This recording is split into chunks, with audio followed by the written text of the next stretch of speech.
Conversatorio. El futuro del ser humano. En las puertas de una nueva era de exploraciones. Juan Zafra, profesor de periodismo en la Carlos III y director de Telos, de la Fundación Telefónica. Ramón López de Mántaras, profesor investigador del Consejo Superior de Investigaciones Científicas y director del Instituto de Investigación en Inteligencia Artificial de Bellaterra. Luis Rey, embajador de la Singularity University y director del Colegio Internacional de Sevilla San Francisco de Paula. Con Benito Caetano, presidente de la Fundación Civiliter. Bueno, lo primero que hay que decir es que tenemos que escuchar a Marta García ayer, que iba a enviarnos un vídeo de introductorio, pero el vídeo se ha escacharrado, ha fallado, no, en fin, que no llegaba el vídeo y es por eso por lo que yo estoy aquí, ¿no? Estoy sustituyéndola en cierta medida, ¿no?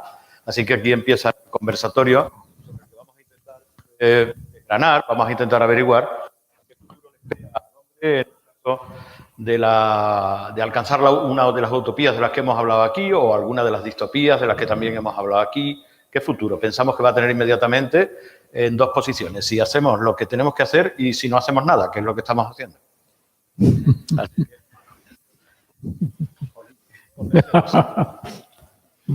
Bueno, como queréis. Sí. Ha empezado Benito bien fuerte. No hacemos nada, que es lo que estamos haciendo. Yo creo que estamos haciendo muchas cosas. Quizá por alusiones, esa frase no es mía, es de Aaron Lanier, investigador, un tecnólogo, un músico, un pensador de nuestro tiempo presente que está, lo decía antes, ¿no? Y dice esto: tenemos que cambiar el modelo, toda la economía, pero en realidad socioeconómico que estamos construyendo. Yo añadiría el modelo socioeconómico, político, cultural, se basa en manipular a las personas. Esto sabemos que iba a dar algún problema, meterlo en el bolsillo, así que no me importa, lo pongo aquí. Bueno, dice esto. Habíamos dicho que íbamos a ser provocadores. Yo sí creo que se están haciendo muchísimas cosas, entre otras cosas. Aquí está el profesor Mántaras, que sabe mucho de las cosas que se están haciendo. Y lo que no sé es si tenemos claro a dónde queremos llegar. Quizá a los exoplanetas, pero eso también inquieta muchísimo, porque ¿y si descubrimos el exoplaneta, ese primer exoplaneta? ¿Quién va a ser el primero en viajar hasta allí? ¿Se va a vivir mejor que lo que estamos viviendo en el planeta Tierra? ¿Se va a generar una sociedad más respetuosa entre sí, entre la propia sociedad, la ciudadanía y las máquinas, con el propio planeta? ¿Vamos a ser más respetuosos con el exoplaneta que con lo que podemos estar siendo con la Tierra? Enormemente inquietante. Yo acabaría aquí esta primera intervención. Yo diría, sí se están haciendo cosas.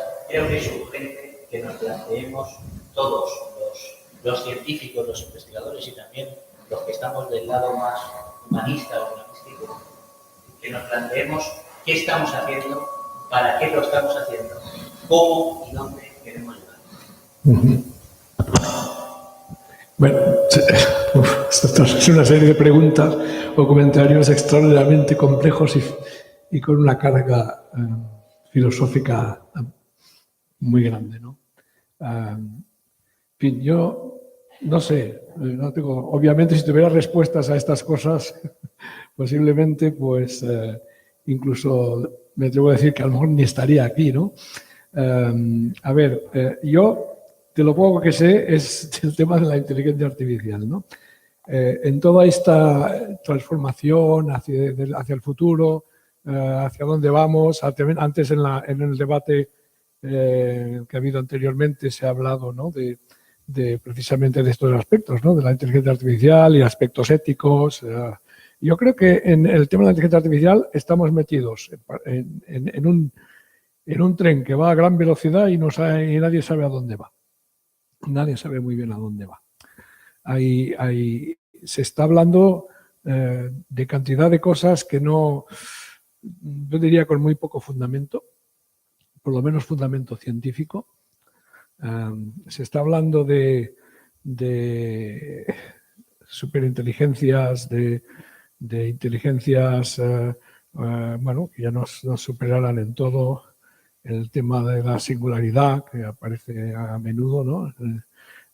Pero cuando uno está digamos, en la cocina de la inteligencia artificial y durante 42 años y has desarrollado sistemas complejos, software en un montón de sectores, de ámbitos distintos, y ves la complejidad que tiene, que supone hacer que una máquina haga cosas relativamente obvias, y ves la situación real, de la realidad de la inteligencia artificial, y yo me pregunto, ¿y a qué viene que se hable tanto de inteligencia artificial como si ya estuviera aquí? Da la sensación de que ya la tenemos aquí a la vuelta de la esquina, o que es cuestión de poco tiempo, y la realidad es que estamos enfrentándonos a las mismas grandes preguntas de hace 40 años. O sea, a nivel científico no hemos avanzado prácticamente nada. Nada. Los algoritmos más sofisticados que hay ahora en inteligencia artificial, que están funcionando no gracias realmente a la novedad en sí, científica de los propios algoritmos, sino a la capacidad de cálculo que tienen actualmente el hardware, las máquinas, a un coste relativamente bajo y a la gran disponibilidad de datos, ¿no? Estos son dos elementos fundamentales que han hecho que algoritmos que se conocen desde hace 30 años estaban inventados, o sea, en el punto de científico, y ya no son una novedad, ni mucho menos. Resulta que ahora están haciendo cosas, digámosle, entre comillas, espectaculares. Cuando indagas, ¿no?, y buceas en el algoritmo y buceas en el artículo altamente técnico que lo describe, ves que ya no hay para tanto, ¿no? Últimamente hemos visto estas noticias de AlphaZero, como que parece que es capaz ya de hacer 3 cosas simultáneamente. Bueno, la palabra simultáneamente no aparece en ningún lugar, en ninguna sola vez en el artículo, para empezar, ¿eh? Para empezar. Ahora, por eso la prensa sí que habla de eso. Y da la sensación de que ya tenemos un multitarea. Es falso.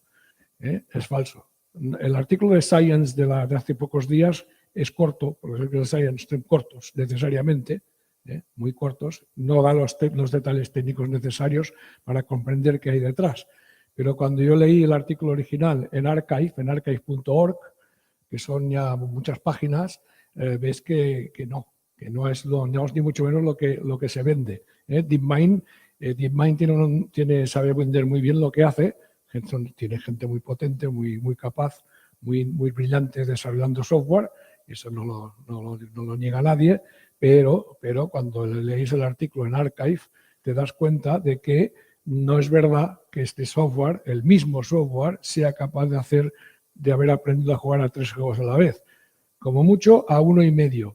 Es decir, ajedrez y shogi, porque shogi es una variante del ajedrez oriental que es muy similar, no es exactamente el ajedrez, tiene algunas piezas no pueden moverse para atrás, hay algunas piezas distintas, aunque tiene algunas piezas comunes con el ajedrez, pero son tan similares que sí que parece, según el artículo que he leído de Archive, sí que es verdad que sin tocar nada manualmente fue capaz de aprender el mismo sistema a jugar a 2 cosas distintas.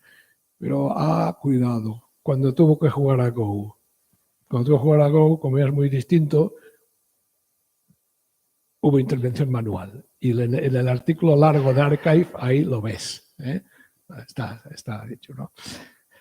Tuning de parámetros, afinamiento de cosas, retoques y tal, pero la realidad es que no, ¿no?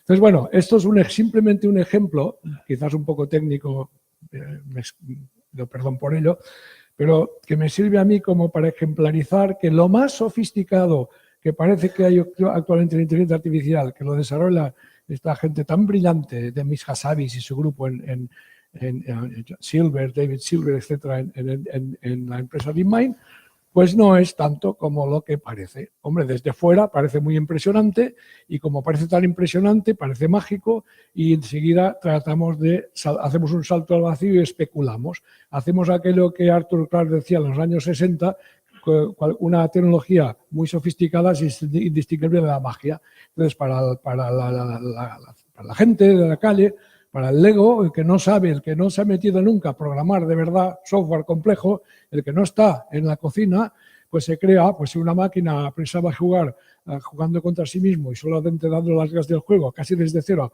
sabe hacer estas cosas tan impresionantes, sabe hacer cualquier cosa. Ya sé, haces un salto especulativo y te crees que la inteligencia artificial ya es capaz de hacer cualquier cosa. Y ahí es donde la percepción es errónea. Y ahí es donde a mí me gusta, siempre que participo en debates o doy conferencias de divulgación en artificial, intento pues poner las cosas en su sitio y tocar de pies en el suelo. La inteligencia artificial está pero muy en sus inicios. Está pero que muy lejana de la inteligencia humana. No es ni comparable, ni siquiera comparable. En la escala 1-10, donde el 10 sería inteligencia asimilable, comparable a la humana, estamos en el 2, como mucho, 3 quizás, siendo muy optimistas. En la escala de 1 a 10. ¿Eso quiere decir que tenemos más tiempo del que creíamos? Muchísimo. Eso no significa que no debamos preocuparnos por ciertos aspectos de la inteligencia artificial que sí que ya son problemas que están encima de la mesa y que no es la superinteligencia ni la singularidad ni nada de todo esto, sino que es privacidad, aspectos relacionados con la privacidad, con la toma de decisiones autónoma de máquinas que no les damos alegremente mucha autonomía y no deberíamos dársela. Y ahí me remito al libro Computer Power and Human Reasoning de Joseph J. Weizenbaum en el año 76, que ya nos advertía de aspectos éticos de la inteligencia artificial. Decía, no se debe permitir que una máquina tome decisiones que afecten de forma importante a la humanidad, al ser humano. Y con mucha razón le decía, nadie le hizo mucho caso en aquella época, desgraciadamente, porque si se hubiera hecho más caso en aquella época, hubiéramos estado a tiempo quizá de preparar el terreno. Ahora nos ha pilado el toro, ahora reaccionamos después. O sea, la ética viene después del progreso ahora. Y decimos, ¿qué hacemos? ¿Qué hacemos ahora? ¿No? Coche autónomo, parece que lo tenemos aquí, pero todavía faltan años.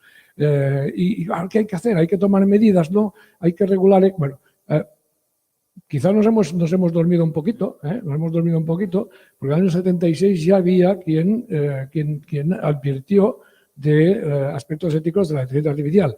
Cuidado, no la inteligencia artificial general, la superinteligencia, no. De inteligencia artificial estrecha, narrow, que antes ha salido ya el tema de estrecha en uno de los debates, que sabe hacer únicamente una cosa bien, pero claro, esa cosa puede ser terrible, como puedes decidir si da libertad provisional o no a un preso, a un condenado, por ejemplo, como el sistema Compass de Estados Unidos, o decidir si te dan o no un crédito, o decidir si una compañía de seguros te asegura o no, o el crédito social de China, ¿no? El crédito social famoso de China, que 7 millones de chinos se han puesto voluntariamente a usarlo y en función del crédito que tengas, el score que tengas, en función de tu actividad en redes sociales, en función de unas encuestas que tienes que responder sí o sí, porque si te niegas a responder ya es de sospechoso y ya te dan un score bajo, en función de la puntuación que tengas, tu hijo podrá ir o no a ciertas universidades, o podrá ir o no a ciertas escuelas, o podrás comprar o no ciertos billetes de avión, o te asegurarán o no un seguro o no de enfermedad, o lo que sea, ¿no? Esto nos tiene que preocupar enormemente. No tiene nada que ver con la superinteligencia todo esto, ¿eh? Es una inteligencia artificial así, pura y dura y sencillita, ¿eh? Si me apuras, O los temas de reconocimiento facial. Los algoritmos de reconocimiento facial es terrible. La policía de Londres, el otro día, un titular del Guardian, están satisfechos con un sistema de reconocimiento facial a pesar de que hace un 98% de falsos positivos. Y están satisfechos. ¿Cómo puede decir el comisario jefe de policía de Londres que está satisfecho con un sistema de reconocimiento facial que tiene un 98% de fallos, de falsos positivos? O sea, que tienen la máquina que hace ping, como es decía Monty Python. Es que hay cosas que son exasperantes, ¿no? Como mínimo, ¿no? ¿Cómo, Pero bueno, cómo, paro de momento porque me lanza una serie de cosas aquí al aire. ¿Cómo ve la gente más joven, la gente que está ahora lanzándose al mundo todo este tema? ¿Cómo lo ve? Hombre, eso habría que preguntárselo a ellos. Bueno, pero tú eres un observador privilegiado para estas cosas. Soy un observador privilegiado, pero no me gusta hablar en nombre de terceros. Y estaba escuchando la intervención anterior, me parece enormemente interesante.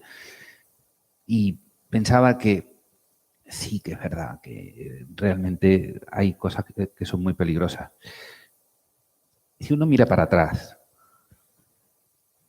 cosas muy peligrosas ha habido siempre.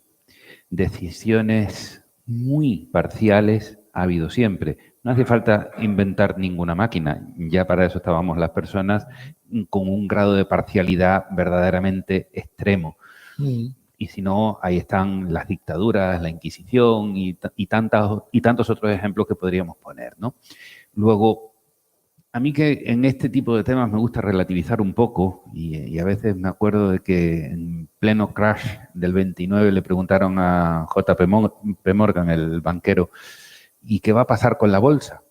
Se quedó así mirando y dijo, las cotizaciones fluctuarán. Porque es que eso es lo que ha pasado siempre. Siempre ha habido intereses, unas veces más abiertos y más transparentes, otras veces menos abiertos y menos transparentes. Siempre ha habido gente que ha dicho tonterías. Muchas personas y muchas tonterías. A mí que me gusta leer cosas a veces un poco raras. En la ciudad de Pendle, en el oeste del Reino Unido, en el siglo XVII, hubo un juicio por brujería. Y una de las encausadas se acusaba de que efectivamente que le había echado un mal de ojo a su vecino y que al cabo de 3 días se le había muerto una vaca y que por tanto realmente ella era una bruja. Creo que eso en la mayor parte del mundo hoy por hoy no se tomaría como una prueba fehaciente, pero son cosas que han estado pasando y ahora mismo pasan otras y pasarán otras distintas. Entonces, cuando se habla, como era el título de la mesa redonda de la vida del futuro, y no porque a los que pasemos por Singularity nos implanten todavía un chip que nos conecte a una bola de cristal invisible, yo tiendo a considerar cuáles son los principios fundamentales de organización del universo. Y las leyes termodinámicas nos dicen cosas muy claras. Una, que para cualquier cosa que uno quiera que ocurra, tiene que invertir energía. Es decir, el esfuerzo es una de esas constantes que hay que mantener. Evidentemente, cuando hicieron las pirámides, salvo que se demuestre lo contrario, tuvo que haber muchas personas y muchos animales que tiraran de piedras que pesaban mucho para amontonarlas allí. Y ahora los esfuerzos son de otro tipo. Pero sabemos que el 1,5 kg mal medido de cerebro que utilizamos consume el 20% de la energía del organismo. Luego, no hace falta mover mucho los músculos, ya con eso uno se cansa y cualquiera que se ha pasado horas estudiando es consciente del cansancio, del agotamiento físico que tiene justamente por el consumo de energía. Eso por un lado. Y por otro lado, creo que resulta relativamente innegable en términos generales, y no voy a entrar en los muy específicos, mucho menos en un ámbito del que no conozco, en términos generales, el mundo está evolucionando y está evolucionando más a prisa. Es algo que se ve. Ojo, que eso ya los romanos lo decían, ¿eh? Que hay una reflexión, no recuerdo de si de Séneca o de quién, que decía, es evidente que el mundo está cambiando porque lo que yo conocí de niño y lo que veo ahora no es igual. Luego, claramente esto va a seguir evolucionando. Hace 2000 años eso lo decían. Claro, a cualquiera de nosotros nos preguntan hace 20 años por algo análogo a esto y, bueno, a casi cualquiera, y creo que no habríamos sido capaces de imaginar lo que ahora mismo llevamos en el bolsillo, ¿no? Entonces, junto a ese esfuerzo como energía que uno tiene que consumir para lograr cosas, el otro principio general es, y tenemos que estar, a mi juicio, y tenemos que estar atentos al cambio y a la evolución. En una de las conferencias anteriores se decía la representante de IBM que tenían problemas para encontrar a personas formadas suficientemente en la universidad porque no se lleva el ritmo necesario. Pero es que eso entiendo que nos lo debemos aplicar todos y de manera permanente. Si nosotros no adoptamos como una de las constantes el cambio acelerado, nos quedamos rápidamente fuera de mercado. Y ya luego eso se podrá aplicar a muchas cosas y a la interacción de muchas tecnologías que están evolucionando y cuya cooperación o cuyo esfuerzo cooperativo produce efectos nuevos, como por ejemplo, y vuelvo a usar lo mismo, una máquina de fotos más una grabadora, más un geolocalizador, más, y de vez en cuando hablamos por teléfono. Luego, creo que sobre esos dos, no me voy a atrever a decir pilares, pero bueno, sobre esos dos fundamentos de reflexión se puede también avanzar en lo que nos va a ser necesario. Que quizás no sea la cosa entonces de ir a las metas, ¿no? De irnos tan lejos como, por ejemplo, encontrar exoplanetas con vida y tal, sino de ver los pasos que va dando esa evolución hoy, ¿no? Ayer y hoy y mañana. Pero no necesariamente dentro de 30 años. Dentro de 30 años no sabemos qué va a pasar, pero sí que sabemos qué está pasando ahora. Y sabemos qué está pasando ahora incluso cuando lo desconocemos porque nos está oculto por nuestra cultura o por la clase dominante, por los poderes y cosas parecidas.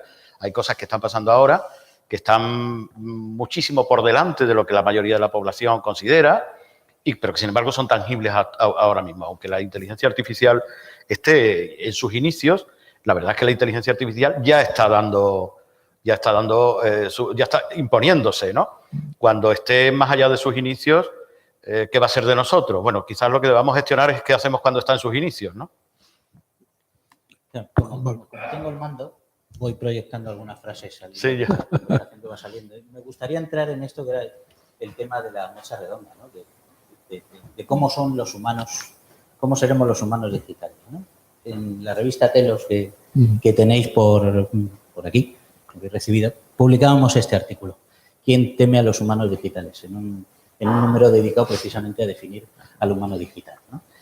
Bueno, no sé cuándo van a ocurrir determinadas cosas. Si tú que estás en primera línea de investigación, pues puedes seguramente acotar, como era la preocupación de Antonio Orbe, acotar cuándo vamos a ver la inteligencia artificial general compitiendo con la inteligencia general humana, ¿no? Incluso superándola, ¿no? Pero lo que es un hecho es que se está investigando esto, ¿no? Yo creo que estamos viviendo tiempos de superinteligencia, superlongevidad y que el gran reto es el superbienestar. Superinteligencia, porque además cuando hablamos de inteligencia artificial parece que es que no lo estuviéramos haciendo los humanos. Parece que lo hubiéramos descubierto hoy y además por un advenimiento de no se sabe muy bien qué, ¿no? Como si no estuvierais en los laboratorios investigando sobre ello, ¿no? Como si fuera algo sobrenatural. Y lo hemos hecho. Toda esta evolución tanto de la inteligencia artificial como del momento tecnológico que estamos viviendo, lo hemos hecho los humanos. Esto es pura evolución humana. Nos hemos empeñado desde que el hombre hizo el fuego en utilizar herramientas para construir un bienestar mejor. Yo me gusta definir este momento de singularidad, que en realidad es de complejidad acelerada, como el momento en el que están confluyendo el crecimiento o el desarrollo científico y tecnológico, que además es un crecimiento acelerado, por no decir exponencial. La ley de Moore se nos está quedando antigua. Y se nos está quedando antigua porque hemos generado un entorno de superinteligencia a partir de la conectividad global, 24 horas, 7 días a la semana, permanentemente en cualquier sitio, con dispositivos como estos, incluso más pequeños, porque son los que facilitan que llevemos esto y podamos conectarnos. No estamos conectados en todo el mundo y con una capacidad de proceso enorme. Por tanto, se está generando un conocimiento, una inteligencia colectiva enorme. Y además hay mucho dinero puesto en determinados ámbitos empeñados en cambiar las situaciones. Cosa distinta es que haya toda esta evolución, trastoque las posiciones de poder y haya quienes se resisten o simplemente quienes viven con una venda en los ojos o porque se la han puesto o porque la han llevado siempre y no son capaces de ver la luz más allá de sus párpados, ¿no? o de esa venda. La superlongevidad, también lo hemos comentado, creo que era Albert el que hablaba de ello, es un proceso natural. Estamos viviendo en el mundo, estamos viviendo más y mejor de manera generalizada. Lo que hay que construir es el entorno de superbienestar. Y también se ha hablado en mesas anteriores. Están ocurriendo grandes cambios y probablemente encontremos el exoplaneta porque hay gente que está empeñada en ello. Abril está empeñado en ello y lo conseguirá y ha conseguido el 1.000.000 de euros para mantener el Cármenes. Pero es que en otros sitios le sobran los millones de euros para conseguirlo y lo conseguirán. Si ha habido un tipo que ha mandado un coche a la Luna, no se le va a ocurrir. En el momento en que se encuentre el exoplaneta y haya vida en el exoplaneta, lo que hacemos es que lo primero que va a pasar es que la Biblia pasa a ser un fake news. Sí, pero no me querría, me pongo un poco en la posición que comentaba Ramón. Preocupémonos del hoy. Del hoy. Aseguremos Bien. el acceso a la conectividad, a la computación, al conocimiento, al aprendizaje de los humanos. De los provocador. De los más de 7.000 millones de humanos. Estoy harto de oír y en esto cifra de creciente. los robots nos harán ser más humanos. Porque yo digo, ¿y para qué leches estamos esperando a los robots? Seamos ya humanos. Construyamos una sociedad más justa, más equitativa, más respetuosa, más sostenible. Transformemos la educación, dejemos de impartir las clases como lo hacía Fray Luis de León. Hagámoslo de manera más colaborativa, más participativa, transformemos los centros de trabajo. También hablábamos del trabajo en la primera mesa, creo. ¿Qué sentido tiene la jornada laboral de 8 horas en el centro, en las fábricas o en las oficinas del siglo XX? Hay, desde luego, auténticos expertos en el Handy Crush o en eso. Pero Juan Zafra, transformémoslo todo, pero empecemos ya. ¿Y la jornada laboral de 16 horas en las fábricas del siglo XXI? Pero desafortunadamente por ejemplo, en la India, las cosas no van por ahí, ¿eh? No van por ahí.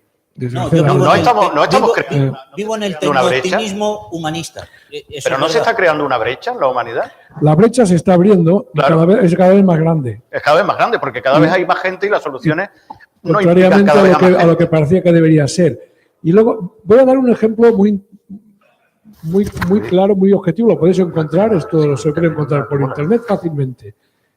Son datos que son públicos. ¿Cómo afecta la robotización? A la robotización, pero a gran escala, en un país como Suecia y cómo afecta a un país como Estados Unidos.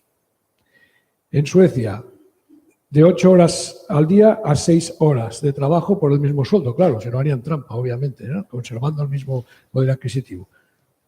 Claramente es una mejora. Yo creo que, bueno, a mí por lo menos me suena bastante positivo esto, ¿no? En Estados Unidos, otro ejemplo de país muy robotizado, ¿no? A nivel de la industria, por lo menos. Resulta que con respecto a hace 20 años, ahora para no estar por debajo del umbral de la pobreza, una pareja sin hijos tiene que trabajar cada uno de ellos 48 horas y media a la semana. Y una pareja con 2 hijos, 63 horas a la semana para no caer por debajo del umbral de la pobreza. ¿Cuál es la diferencia entre Suecia y Estados Unidos? Una sociedad neoliberal extrema versus una sociedad en donde la sociedad del bienestar es fundamental y donde el trabajo, el trabajador, los sindicatos son fuertes, son potentes. ¿Qué hay detrás? Pues la explicación ¿cuál es? Pues que todo depende del contexto político en el que te muevas, ¿vale? La misma tecnología, los mismos avances en un lugar resultan, creo, socialmente positivos, como Suecia, y en otro lugar van para atrás. Lo que pasa es que yo creo que también tenemos que distinguir algunas cosas. Una, efectivamente, es el sistema sociopolítico que se decide crear entre el conjunto de los ciudadanos, más o menos manipulado, como siempre. Porque no vayamos a pensar que la manipulación es cosa de ahora. Eso por un lado. Por otro lado, en cuanto a ritmo de cambio, ahora mismo hay, como decía Benito hace un momento, más de 7.500 millones de personas en el mundo, de los cuales un porcentaje creciente tiene una formación, al menos de saber leer y escribir, y superior. Pensemos que hace poco más de 100 años había 1.000 millones de personas. Entonces, la cantidad de investigadores que hay ahora mismo en el mundo entre los distintos ámbitos no tiene comparación con la que había hace 100 años, con lo que el ritmo de avance del conocimiento en términos netos simplemente no tiene parangón con nada de lo que hayamos conocido antes. De ahí ese conjunto de evoluciones. Eso por un lado. Por otro lado, decíamos antes que el coche autónomo está por llegar. Bien, le queda algo de tiempo. Bien. Y ahora pensemos, si nosotros comparamos el estado del coche autónomo de hoy, 2018, con el estado del coche autónomo en 2008, en que se estaba empezando a hablar de ello, creo que se puede afirmar sin ningún género de duda que el coche de 2008 dista mucho menos del Forte de 1905-1908 que del coche autónomo de 2018. Es decir, en 2018, en estos 10 años hemos avanzado muchísimo más que en el siglo anterior. Entonces, nosotros, los seres humanos, tenemos que decidir qué tipo de sociedad queremos hacer. Pero cuando decidimos qué tipo de sociedad queremos hacer, también tenemos que tener en cuenta que cada uno de nosotros establece una parte del patrón de conocimiento. Si yo me niego a utilizar cubiertos y vasos de plástico, de usar y tirar, y eso se expande, estaremos evitando una parte importante del problema de la contaminación, por ahí. Si nosotros intentamos ser justos, ser ecuánimes en las actuaciones que acometemos, de forma que no nos intentemos aprovechar de aquellos que están suficientemente lejos como para que ojos que no ven, corazón que no siente, utilizando los beneficios de nuestra sociedad del bienestar construida a base del esfuerzo de los que están fuera de ella, entonces estaremos avanzando en un determinado sentido. Si queremos hacer una torre de marfil, levantar muros y fronteras y dejar fuera a los que están fuera y que se las apañen, mientras que nosotros garantizamos nuestra isla de bienestar, entonces también estaremos contribuyendo al malestar de esas otras personas. Y de todo eso tenemos que ser conscientes, sobre todo los que tenemos la capacidad de elegir, porque los que están en una zona de guerra, los que están bajo una dictadura, no tienen esa posibilidad de elegir. Luego, veamos también nosotros qué parte de responsabilidad tenemos en nuestra capacidad de acción. Sí, yo estoy siendo disruptivo, absolutamente disruptivo, incluso rebelde, porque Benito nos ha invitado a dibujar escenarios de futuro. Y lo estoy siendo también por convicción. Pero es que lo que tú estás planteando, Luis, ahora mismo es una revolución. Y las revoluciones empiezan por un cambio cultural. Cambio cultural, formación, conocimiento y transformación social. Un nuevo contrato social. Lo que ocurre es que estamos afrontando ese futuro que más o menos inmediato con los mismos ojos con los que se abordó la revolución industrial y todo lo que ha venido posteriormente. Y todo está cambiando. Perdona que te tome la palabra, los coches. Estamos pensando en vehículos para solucionar el problema de la movilidad, que son los mismos que sustituyeron a los caballos. Y dices, bueno, ¿y por qué? ¿Y por qué tiene que ser así? Pero es que no tiene por qué ser así. No, es sostenible. Es sostenible en las ciudades esos vehículos de transporte tan aparatosos. ¿No serían mejor otros? La palabra es disrupción. Antes comentábamos Esa es la palabra. Antes nos comentábamos que en algunas ciudades han aparecido los patinetes y la primera reacción de los decisores ha sido retirar los patinetes. Como primera medida, retiramos los patinetes antes de abrir un debate sobre, por ejemplo, la movilidad y la sostenibilidad y el ordenamiento urbano en las ciudades. Por ejemplo, esto me lleva al momento que también estamos viviendo, que es esa lucha, porque al final, como todas las revoluciones, y esta es una revolución que se fundamenta en el progreso tecnológico y científico, conducen a el modificar las posiciones de poder. Los que ostentan el poder en un momento determinado, cuando se produce una revolución, se cambia. ¿Es posible esto en el conjunto de las naciones?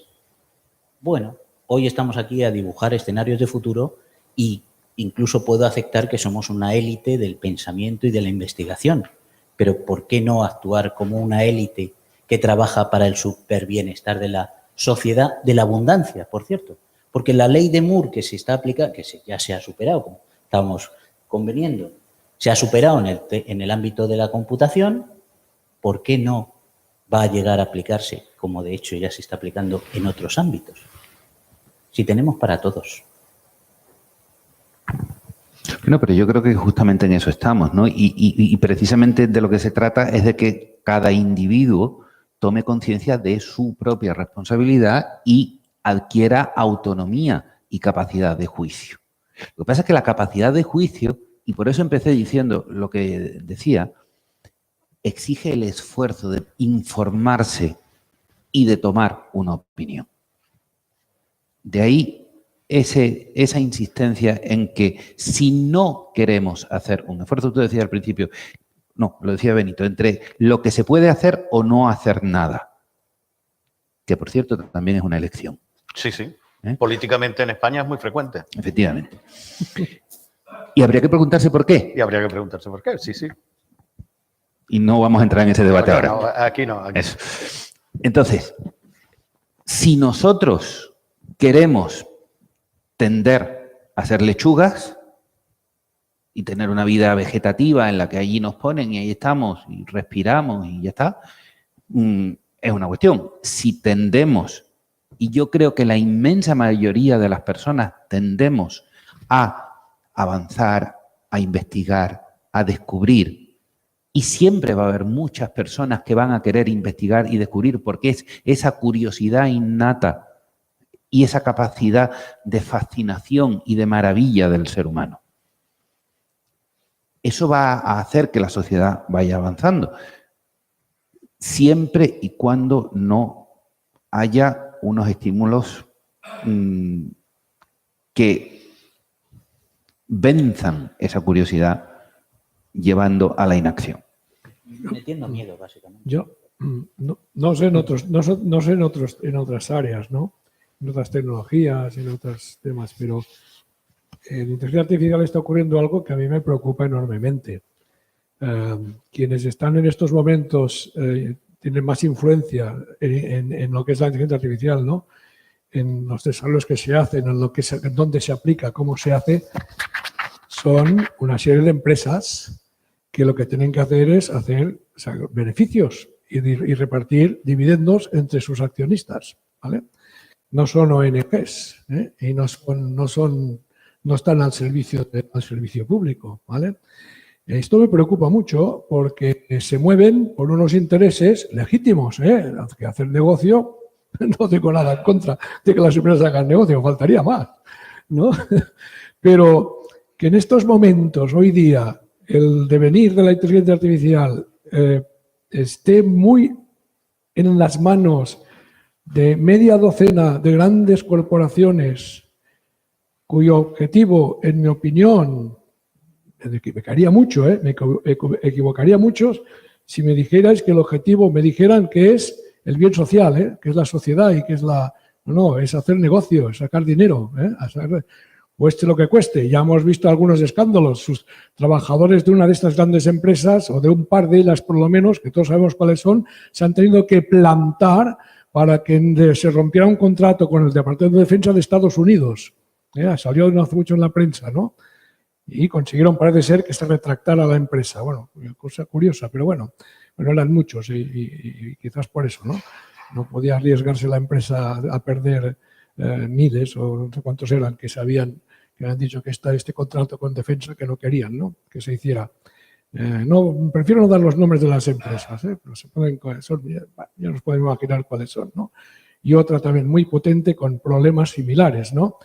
Lo siento mucho, y me sabe muy mal. Yo soy de la naturaleza optimista, pero en mi ámbito de aplicación tenemos un problema que no quien dirija, quien lleve el volante del futuro de ese tren que no sabemos a dónde va, quizás si ese tren lo pilotáramos en el mundo más académico, sobre todo pública, con financiación pública, porque nos debemos, por compromiso, por recibir fondos públicos, hacer cosas que sean de utilidad pública y socialmente positivas. Por ejemplo, en mi instituto nos negamos rotundamente a trabajar en temas militares, por ejemplo, una decisión que tomamos en la Junta del Instituto.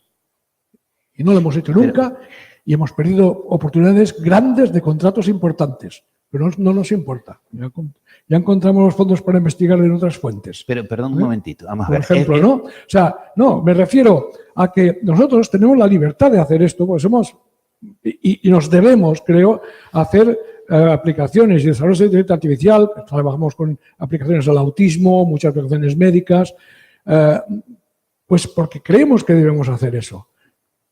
Pero, desafortunadamente, los tiros no van por ahí en el mundo a nivel de inteligencia artificial, porque detrás están estas grandes corporaciones y esto a mí me preocupa enormemente, enormemente.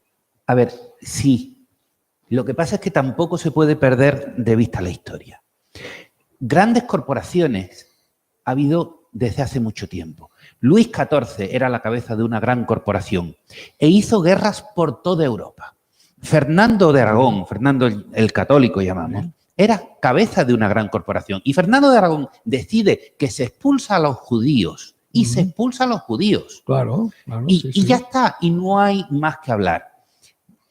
Y cuando uno lee la descripción... Y tenemos que seguir repitiendo los errores, entonces. No, yo no estoy diciendo que... O sea, bueno, yo no estoy, al contrario... Como se ha hecho siempre, vamos a seguir haciéndolo. ¿Es eso lo que dices? No he dicho eso. Lo que he dicho es, no pensemos que ahora están pasando cosas que no han pasado antes, y sí pensemos que si resulta que hay un grupo de trabajadores de una empresa que se planta y eso hace cambiar una decisión, ahí sí que hay una novedad.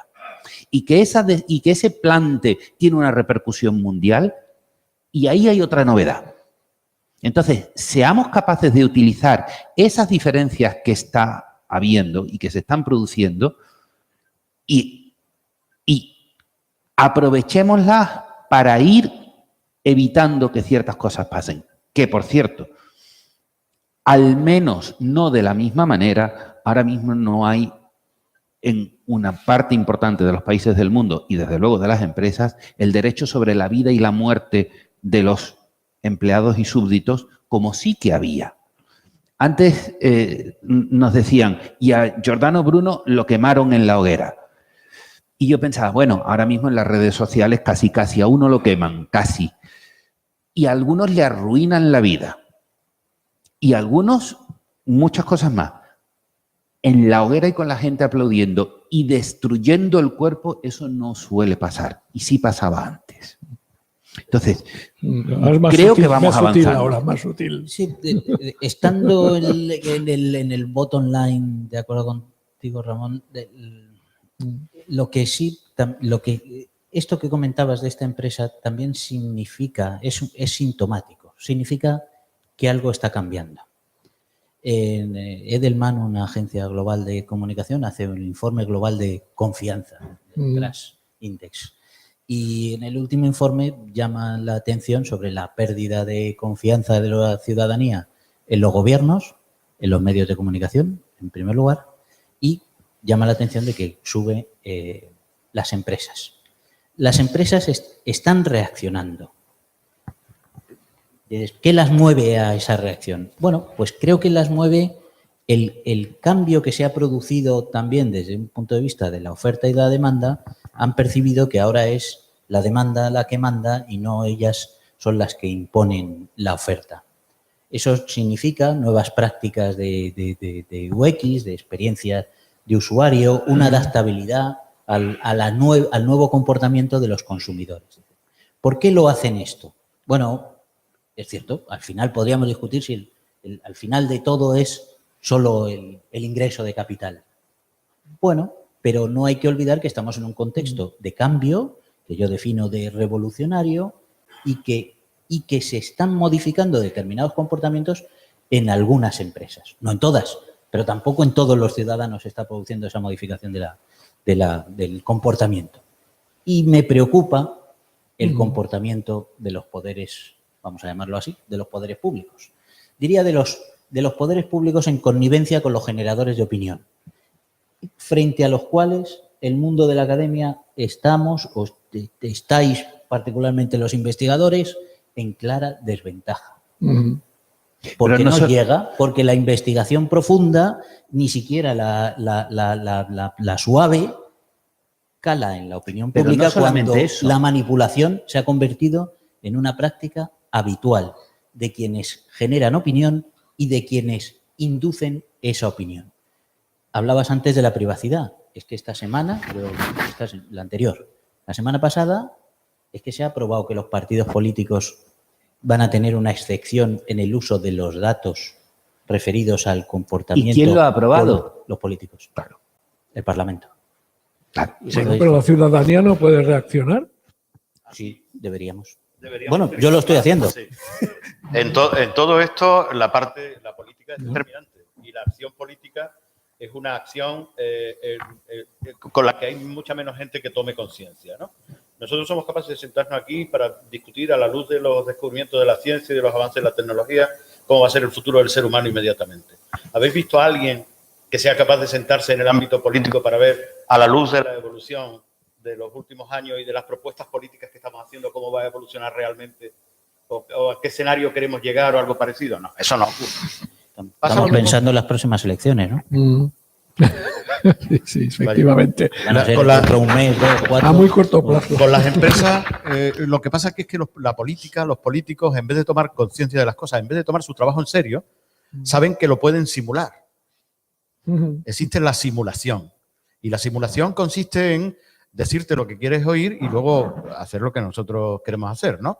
Eso también pasa con las empresas. Yo estoy convencido de que cuando una empresa se adapta tanto a la clientela como las que tú dices, e incluso cuando una empresa gasta parte de sus recursos y de su talento y de sus cosas en aparentemente hacer hacia el bien social, en realidad la empresa está buscando facturación y el bien social es solamente una simulación que le permite afianzar esa facturación. No es otra cosa. Bueno, a mí el correo electrónico me soluciona la vida. Sí, pero tú y yo sabemos... Tú y yo sabemos que todo eso son ya cuerpos del marketing. El bien social es un cuerpo del marketing, la percepción es un cuerpo del marketing. Ya el marketing ya no es la PPP antigua, sino que el marketing son ahora las 6C, ¿no? Y que todo eso forma parte del marketing. Cuando una empresa como IKEA, que estamos sentados en sus sillas, dice, voy a hacer esto, es porque sus estrategas de marketing dicen, tú tienes que aparecer moderno, desestructurado, con tal, con cual, y además dar donaciones a UNICEF. Y lo hacen para que vaya más gente a IKEA, para tener más notabilidad. Pero no podemos generalizar, ya lo siento. Lo siento por la audiencia, porque nos llevaría esto días claro. el evitar la generalización. Claro, pero fíjate, estamos hablando, yo he mencionado el correo electrónico y el buscador, pero no hemos hablado de la luz. Yo creo que entre el comportamiento de esa empresa del buscador, que creo que es la misma que firmó esto de sus empleados impidieron que se aliara con el Pentágono, y el comportamiento de las grandes compañías eléctricas hay una diferencia sustancial. Sí. Bueno, que ya que dejaros sin palabras, pero que estamos en una evolución. También Sí. a mí me gusta hablar de disrupción y seguramente, Luis mencionaba, los romanos, tal, claro, no tenemos perspectiva suficiente para valorar los cambios que estamos viviendo, que son cambios, pues son cambios radicales. Si estamos aquí con el teléfono recibiendo mensajes y así, somos realmente multitarea frente a lo que éramos hace solo unos pocos años. Demasiado multitarea, demasiado multitarea. Demasiado, Estamos seguramente, demasiado. sí. saturados, Sí. vivimos más estresados. Cuando se inventó Internet abrimos una caja de Pandora y no nos dimos cuenta de sus consecuencias. Claro, no hay un botón de off para Internet, pero si lo hubiera, yo sería de los que votaría para que se diera el off, ¿no? Yo era mucho más feliz antes de Internet, mucho más feliz, mucho más tranquilo. En mi propia investigación científica tenía más tiempo de reflexionar. Yo reflexionaba mucho más antes de trabajar un artículo, publicarlo, muchísimo. Ahora a toda leche, a toda velocidad. El tren ese que no sabemos a dónde va y nos lleva a toda leche. A ver si nos lo vamos a pegar, ¿no? Y yo os lo digo muy sinceramente, ¿eh? Yo no soy ni mucho menos tecnófobo, ni mucho menos, faltaría más, ¿no? Estaría vivo de eso en el fondo, ¿no?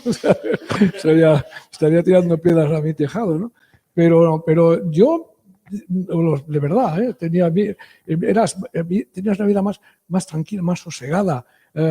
No sé, ahora yo recibo entre 300 y 400 correos electrónicos cada día, de los cuales del orden de 150 necesitan algo de mi atención. Muchos de ellos son muy rápidos, pero muchos otros no. No puede ser. Esta aceleración no va bien. No va bien, lo siento mucho. Tenemos que calmarnos todos un poquito. Tenemos que reflexionar. Habría que frenar. A mí esta aceleración, esta exponencialidad me preocupa mucho. No sé si yo por lo menos no estoy constatando que me esté haciendo más feliz. Yo no sé a la sociedad si le hará globalmente más feliz, pero lo dudo. Lo dudo que estos progresos tan rápidos nos hagan más felices. Se está Tenemos que simulando, trabajar se está para ello. simulando. Yo también lo busco. Trabajemos. Es el debate que tenemos que hablar, que avanzar, ¿no? Cómo construir ese nuevo entorno de bienestar. A ver, no me rindo, ¿eh? Claro, si estás cada día allí en el laboratorio. Constato esto, pero yo sí, me queda claro que tengo un bris de esperanza de que los aspectos más positivos, en particular de la inteligencia artificial, que son enormes, las potencialidades beneficiosas, enormes son. En el mundo de la medicina, bueno, nosotros tenemos los proyectos que escogemos son, como decía antes, nos negamos a muchos proyectos, y nos centramos en proyectos que pensamos que sí que pueden ser beneficiosos. Lo primero que pensamos cuando desarrollamos un proyecto, decidimos presentar una propuesta para financiación de un proyecto, lo primero que pensamos es si va a ser beneficioso socialmente o no. Lo primero que pensamos en mi instituto. Es así. Bueno, de unos años esta convención para la inteligencia artificial benéfica, ¿no? Que es una corriente de quienes estáis trabajando. AI for Good. Sí. Claro. Desgraciadamente creo que no sé si abrir un debate. Que potencialmente es enorme, ¿eh? Hay mucha potencialidad de hacer cosas muy buenas en inteligencia artificial. Pero Luego, muy como buenas. al final Potencialmente. La inteligencia artificial se dedicada a las materialice. armas autónomas, ¿no? Que curiosamente estamos en un país en Mira, el que se ni hablemos niega, de eso ni hablemos. que se niega a negociar la limitación De eso ni hablemos porque me sube la autónomas. tensión. Sí. Demasiado. Incluso. como casi todo, las cosas se pueden usar para bien o para mal. Y al final es una cuestión de la decisión individual del uso que se hace. No olvidemos, y no es que a mí me parezca particularmente maravilloso el ejemplo, pero no olvidemos que Albert Einstein, que no ha pasado a la historia precisamente por ser una persona de instintos perniciosos, firmó una carta de apoyo a la investigación sobre la bomba atómica, porque temía que Hitler la consiguiera antes. Es decir, que no pensemos que porque nosotros somos muy buenos, ahí fuera todo el mundo lo va a hacer. igual. Entonces, como hay mucha gente investigando y mucha gente avanzando en el conocimiento en todos los ámbitos, y no todo el mundo es muy bueno, no podemos pensar que porque nosotros nos paremos, todo el mundo se va a parar. No, eso tampoco es así. No se puede caer en ese idealismo que a mí me parece un tanto inocente, ¿no? Entonces, mantengamos una conciencia, mantengamos la capacidad de juicio mediante el esfuerzo que hace falta para enjuiciar con conocimiento. Seamos conscientes de que va a haber siempre personas curiosas que van a querer ir más allá en el conocimiento, y algunas lo van a hacer intentando que todos y cada uno de sus proyectos sean para el beneficio de la sociedad, y otros no. Lo que pasa es que si hay una serie de personas investigando en inteligencia artificial y en medicina y en ingeniería varia, etcétera, etcétera, que tienen buena intención, estarán mejor preparados si saben más para defender a la sociedad de aquellos que también están investigando pero con mala intención. Porque si nosotros nos paramos mientras los malos o los que tienen mala intención avanzan, simplemente nos van a dar por todos lados. No, por eso hay que informar y a la ciudadanía con cosas como las que estamos haciendo hoy día, de manera que se cree una conciencia y que sea, si no es la ciudadanía la que exige desde bottom-up, desde abajo, no vamos a hacer nada. Porque, como dices tú, alguien lo acabará haciendo en algún lugar. Pero bueno, por lo menos, yo qué sé, sí, alguien lo acabará haciendo en algún lugar. Ya sabemos que se prohibieron las armas químicas y bacteriológicas y las bombas de racimo y todo eso, está todo prohibido. Obviamente que hay gente que lo sigue usando y fabricando, pero por lo menos hay una regulación de que no les puede no salirles gratis si los pillan. Porque hay unas regulaciones, unas leyes que permiten, el Tribunal de la Haya, por ejemplo, los puede meter en la cárcel. O sea, yo prefiero que por lo menos haya algo, ¿no? A que no haya nada, que haya un poco de regulación y que haya sobre todo educación en pensamiento crítico a la ciudadanía, y una ciudadanía bien informada y que exija. Pero de momento no sé si estamos un poco lejos de esto. Yo para terminar, me apunto a lo que decía Benito al principio, ¿no? Con permiso de la audiencia. Yo me apunto a dibujar escenarios de futuro utópicos frente a las distopías. El mal existirá, pero yo estaré del lado del bien. Y además dibujando escenarios utópicos, por supuesto, pero dibujando escenarios nos hacemos una idea de qué tendremos si no actuamos y de qué podremos tener si actuamos, ¿no? Eso es lo que nos hace falta. Así que Black Mirror. A trabajar, a estudiar. Tendremos Black Mirror, que es genial esta serie, para ver cosas que son factibles a relativamente corto plazo, todas ellas. Hay universidades donde utilizan capítulos de Black Mirror con los estudiantes a debatir sobre la ética y la tecnología. En Stanford me consta que estaban haciendo esto con los capítulos de Black Mirror, por ejemplo. Estas cosas, animo a todas las universidades que hagan cosas similares. Como conclusión apresurada, digamos que progresamos adecuadamente, ¿no? Pero que hay que tener mucho progresamos. Pero que hay que tener mucho cuidado, ¿no? Con todo esto, ¿no? Muy bien, pues con esto y un bizcocho.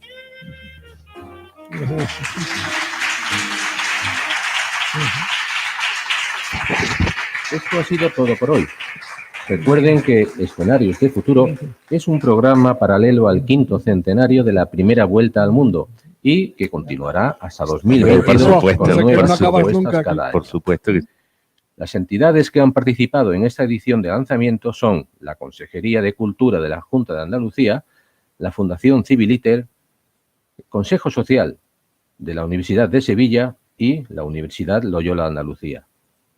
Muchas gracias a todos y a todas.